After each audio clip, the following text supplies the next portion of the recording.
ఈరోజు సర్వ శక్తి సంపన్నము. మామూలుగా మనం ప్రతిసారి గూడా సబ్జెక్టు సర్వశక్తి సంపన్నము అంటే, ఒక సబ్జెక్ట్ చెప్పుకున్నట్టుగా చెప్పుకుంటున్నాం కదా! ఇప్పుడు హ్మ్. సబ్జెక్ట్ కాకుండా ఒక ప్రాక్టికల్ నాలెడ్జ్‌లో చెప్పుకుందాం.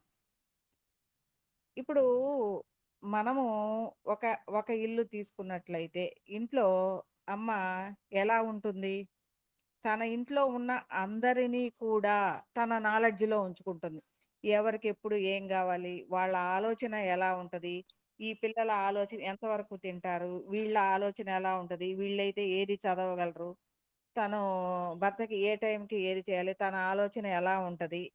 తన అంటే ప్రతి ఒక్క విషయాన్ని గూడా వాళ్ళందరిలో నుంచి తను ఆలోచిస్తుంది. అంటే ఆలోచించటమే గాదు, ఆ కుటుంబాన్ని ఎలా నడిపించాలి అనే ఆలోచన అనేది తను కలిగి ఉంటుంది. కదా!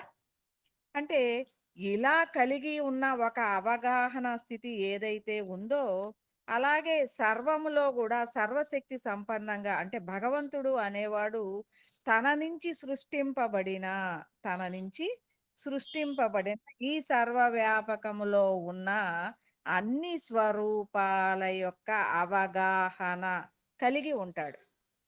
అంటే ఎప్పుడూ ఏ స్వరూపము ఎలాంటి స్థితిగతులలో పయనించాలి? ఏ కారణంగా అది సృష్టింపబడింది? తను ఎంతటి ఇప్పుడు నేనున్నాను. సంధ్య ఎలా ఉంది? లత ఎలా ఉంది? కుమారి ఎలా ఉంది? వీళ్ళందరూ ఎలా ఉన్నారు అన్న అవగాహన వీళ్ళందరినీ నడిపిస్తున్న నాకుంటది. అలాంటప్పుడు వాళ్ళకెలాంటి విషయాలను తెలియజేయటం ద్వారా వాళ్ళు ముందుకెళ్తారు. కొంతమంది చదువుకున్నోళ్ళుంటారు. కొంతమంది చదువుకోనోళ్ళు ఉంటారు. అందరూ ముందుకెళ్ళాలి అన్న ఆలోచన ఉన్నప్పుడు ఎలా ఉంటుందంటే, చదువుకున్నోళ్ళకైతే మనం సబ్జెక్ట్ లాగా చెప్పి, ఈ సబ్జెక్ట్‌ని ఎక్స్‌ప్లెయిన్ చేయండి అని జెప్తాను. చదువుకోనోళ్ళైతే ఎలా ఉంటుంది? అమ్మ మీరు ఈ గురు చరణాన్ని మాల మీద చేసుకోండి.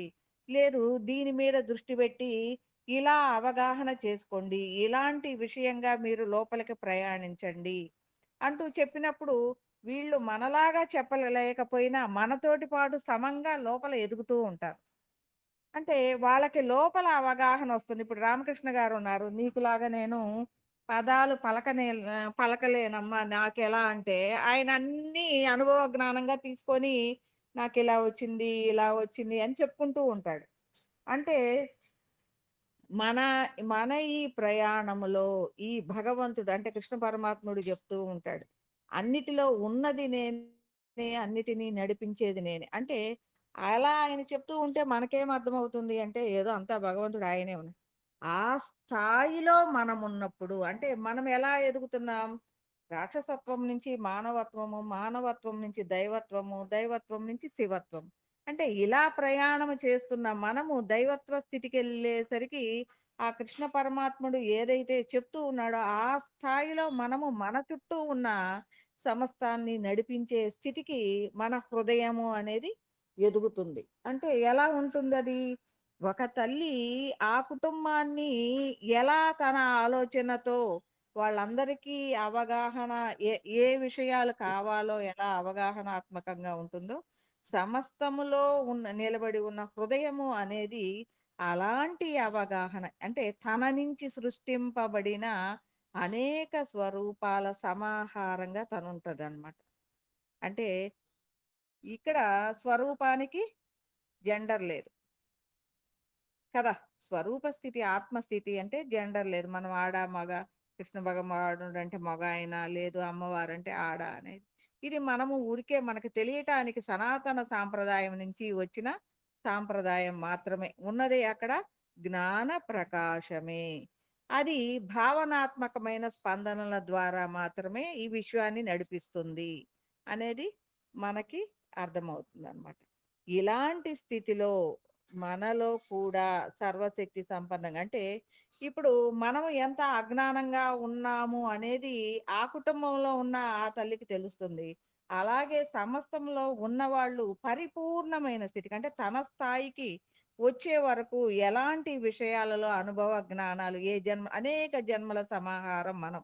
అంటే ఏ జన్మలో ఎలాంటి అనుభవ జ్ఞానాల ద్వారా మన మనలో ఉన్న అజ్ఞానాన్ని క్లియర్ చేసుకుంటూ మన ప్రయాణము అనేది సాగుతుంది అనేది మనని నడిపిస్తున్న భగవంతుడు. అంటే ఆ స్థాయిలో ఉన్న భగవంతుడికి మన కారణంగా మనము ఏ కారణంగా మనం వచ్చాము, మన నడిపిస్తుంది అనేది తెలుస్తుంది. అంటే సర్వ శక్తి సంపన్నత.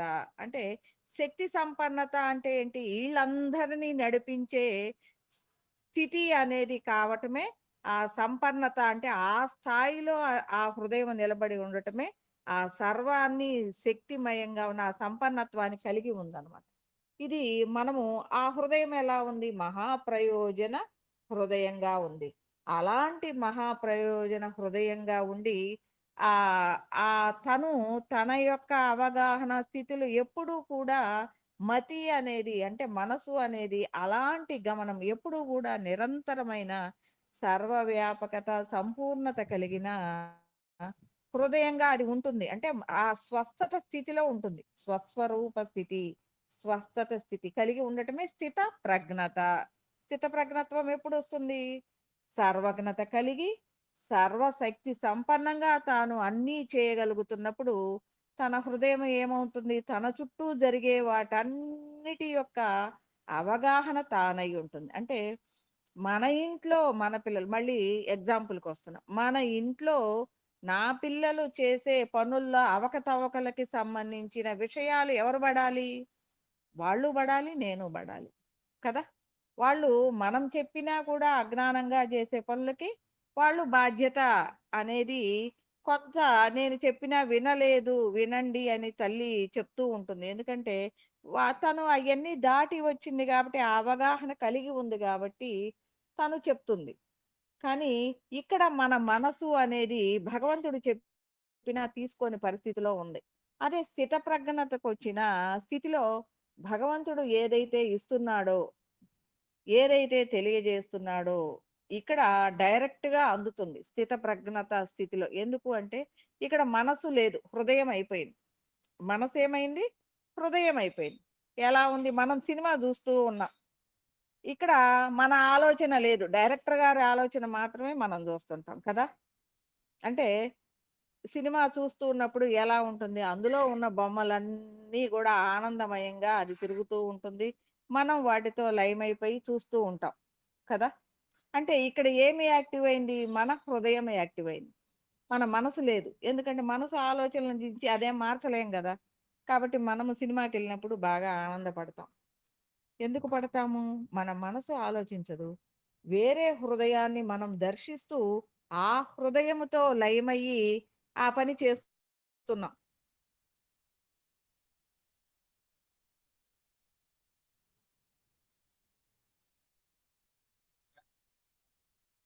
కాబట్టి ఆ పని చేస్తున్నాం గాబట్టి మనం ఎలా ఉన్నాము? ఆనందంగా ఉన్నాం. కాబట్టి మనకెలా ఉంటుంది స్థితప్రజ్ఞత అంటే, ఇవన్నీ తెలిసిన స్థితిలో నేనున్నప్పుడు నా ఇంట్లో ఎప్పుడు ఏ కథలు నడుస్తాయి, వాళ్ళు నేను జెప్పినా ఇనకుండా ఏం జేస్తారు, వాళ్ళ వాళ్ళ తిప్పలు వాళ్ళు పడుతున్నారు అనంటే నాకు తెలిసిన స్థితిలోనే ఉంది. కాబట్టి నేనేంటి, పడితే పడినయి వాళ్ళకే వాళ్ళు జేసిన పనులకి వాళ్ళకే అర్థమవుతుంది అనేది మనకి తెలుస్తుంది. కాబట్టి దీన్ని స్థిత ప్రజ్ఞతగా అంటే ఇంతకుముందు మనము సబ్జెక్ట్‌గా వేరే విషయాలు చెప్పుకుంటూ వచ్చాం. కానీ ఇప్పుడు ఏం చెప్పుకుంటున్నామంటే ఒక మామూలు మన దేహ స్థితిలో ప్రాక్టికల్ స్థితిలోకి తీసుకొని మనం చెప్పుకుంటూ ఉన్నామనమాట. ఇలా మన స్థిత ప్రజ్ఞత అనేది ఉంటుంది. తర్ తర్వాత సచ్చిదానందము. సచ్చిదానందము అంటే ఏదైతే సత్యమై ఉంటుందో అది ఎలా ఉంటుంది? ఎప్పుడూ గూడా నిర్మల శాంతి ప్రకాశానందంగా ఉంటుంది. ఏదైతే సత్యమై ఉందో అది నిర్మల శాంతి ప్రకాశానందంగా ఉంటుంది. ఆ సత్తుని అవగాహన చేసుకున్న హృదయం ఎలా ఉంటుంది? ఈ మనసు నుంచి చిత్తు నుంచి సత్తుగా అది మారిపోతుంది. మారిపోయినప్పుడు సత్తు ఎలా ఉంది? నిత్య నిరంతరమైన ఆనందమయంగా ఉంది. దానికి ఇంకొకటొస్తేనే ఆనందము, ఇంకోటి జరిగితేనే ఆనందము అనేది లేదు. అది నిత్య నిరంతరాయమైన అంటే ఎన్నో కారణాలు జరగొచ్చు, జరగకపోవచ్చు. అంటే తన చుట్టూ జరిగేయన్నీ తనకి తెలుసు కాబట్టి వాటిట్లో కలత లేకుండా ఉంటుంది. అంటే ఆ ఫ్లక్చుయేషన్స్ జరిగేయన్నీ తనకి తెలిసిన విషయంగానే ఉంది గాబట్టి, అవన్నీ గూడా అవగాహన అనేది తనకి నాలెడ్జ్‌లో ఉంది గాబట్టి, కలత లేని స్థితిలో అది నిరంతరాయమైన ఆనంద స్థితిని మాత్రమే పొందుతూ ఉంటుంది.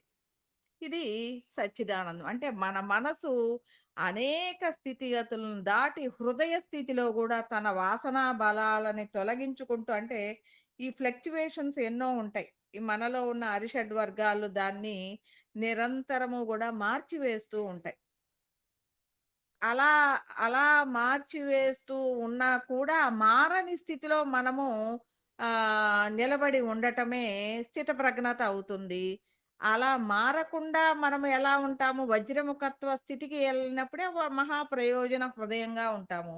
అలాంటి మహా ప్రయోజన హృదయంగా ఉన్నప్పుడే మతి, గతి, స్వస్థత స్థితిలో మనమున్నప్పుడు వచ్చేదే నిర్మల శాంతి, ప్రకాశానందం. ఇలాంటి స్థితిలో హృదయ స్థితే గాని, మనోస్థితి, బుద్ధి స్థితి అనేది యాక్టివ్ అవ్వవు. వస్తూ ఉంటాయి. కానీ అవసరమైనప్పుడు వస్తూ ఉంటాయి. కానీ అది గూడా వెంటనే ఆ పని చేసుకుంటాము. మళ్ళీ హృదయ స్థితిలోనే స్టేబుల్ అవుతాం అన్నమాట. మరలా ఏదైనా మనోబుద్ధి స్థితులలో పని, ఆలోచనలు వచ్చినప్పుడు చేస్తాం. కానీ ఎక్కువగా ఎలా ఉంటదంటే హృదయ స్థితిలో మనిషి ఎక్కువగా కదలకుండా కూర్చున్నట్లుగా మనసు కదలదు.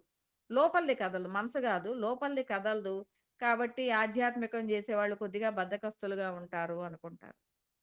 అంటే అది కదలదు. దేని మీద తప్పదు అనుకునే అప్పుడు మాత్రమే కదులుతుంది. అంటే హృదయ స్థితి అనేది స్థితంగా ఉంటుంది. అందువలన త్వరగా కదలదు. ఎప్పుడైనా మళ్ళీ పని జేయాలి అంటే తప్పదు అనుకున్నప్పుడు మనోబుద్ధి స్థితులలోకొచ్చి గుణాత్మకంగా తమో, రజో, సత్వ గుణాత్మకంగా ఆ పనులు చేస్తూ ఉంటాం అన్నమాట. అట్లాగని ఆనందము ఉండదా అంటే ఉంటుంది. ఆ కనెక్టివిటీ అనేది సచ్చిదానంద కనెక్టివిటీ అనేది ఉంటుంది గాబట్టే మనము ఇంతకు ముందులాగా కోరికలు కలిగి అలా చెయ్యం. ఇంతకు ముందు ఎలా ఉన్నామో కోరికలు కలిగి ఉన్నాం. కోరికలు కలిగి వాటిట్లోకి దూరిపోయి చేస్తున్నాం. ఇప్పుడెలా ఉన్నాము? ఇప్పుడు కోరికలు గాదు. వాటిట్లో దూరటం లేదు మనం. దూరకుండా మనము మనకేదైతే అవసరమో అంతవరకు ఆ పని చేసుకుంటున్నాం, బయటికెళ్తున్నాం. ఇది మనము మన ప్రయాణములో జరుగుతున్నది. సాక్షణ్యత్వంగా ఎలా ఉన్నాము ఇప్పుడు? ఇప్పుడు మన కుటుంబంలో ఎవరు ఎక్కడికెళ్ళినా మన యొక్క దృష్టిలోనే ఉంటారు. అంటే మన ఆలోచనలోనే ఉంటారు. వాళ్ళక్కడ ఏం పని జేస్తున్నారు? ఏం జేస్తున్నారు? ఎలాంటి ఆలోచనలో ఆ పని చేసుకొస్తున్నారు? మన పిల్లలు ఎలాంటి ఆలోచన కలిగి ఉన్నారు? వాళ్ళ స్థితిగతులేంటి? అన్న ఆ దూరాలోచన గూడా మనకి ఉంటుంది. ఎందుకంటే వాళ్ళ మీద ఉన్న కుటుంబం మీద ఉన్న అవగాహన నాది. కాబట్టి అలాంటి స్థితిలో ఉన్న నేను ఎలా ఉంటున్నాను? అలాగే సమస్తాన్ని తెలిసిన నేను సాక్షణ్యత్వంగా ఎలా ఉంటున్నాను? నా ఆలోచనలే ఈ సమస్తాన్ని నడిపిస్తున్నాయి. నా యొక్క ఆలోచన ద్వారానే ఈ సమస్తము నడుస్తుంది కాబట్టి, ఇదంతా గూడా నాలో లయమయ్యే ఉంది. నేను ప్రతిస్పందనాత్మకంగా దీన్ని నడిపిస్తున్నాను. అంటూ నేను దాన్ని అందులో ఏది కలత నా చుట్టూ ఉన్నయన్నీ ఏది కలత కలిగించినా గూడా కదలని స్థితిలో చూస్తూ, దర్శిస్తూ ఇది నా యొక్క ప్రభావం ద్వారానే పని చేస్తుంది. అంటే ఇది నేనే, ప్రతిదీ నేనే, నా ఆలోచనే. అంటే ఒక డైరెక్టరు 10 మంది యాక్టర్స్‌ని తీర్చిదిద్దేటప్పుడు డైరెక్టర్ ఆలోచన ఎలా ఉంటుంది? 10 మందిలో ఉన్న ఆలోచన తనదే. 10 మంది ఎలా యాక్ట్ చేయాలి చెప్పేది తనదే. కాబట్టి వాళ్ళందరూ అదే విధంగా యాక్ట్ చేయాలి. కాబట్టి ఇక్కడ నేను ఎలా చెప్తే నా స్పందన మూలంగానే ఇవన్నీ నడుస్తున్నప్పుడు నేనెలా ఉంటున్నాను?